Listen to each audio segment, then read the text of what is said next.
Good day sir and sa ating mga tagapanood. I am Captain Kem David F. Dosol, currently the Alpha Company Commander of 40IB, 6ID, Philippine Army.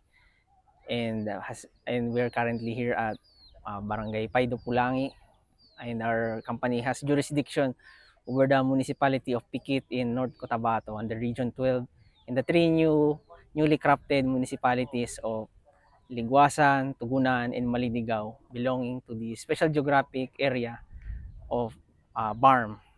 So I belong to PMA Alabtala class of 2018. I was born and raised in Cavite City, and I had my education. I studied at Manila, but I'm now here sa Arplang area, but it's all my choice.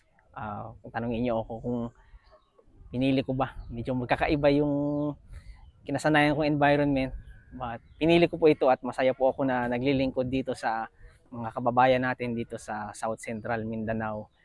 And so far in my career, already rendered 7 years of service, active military service, while we have our unit.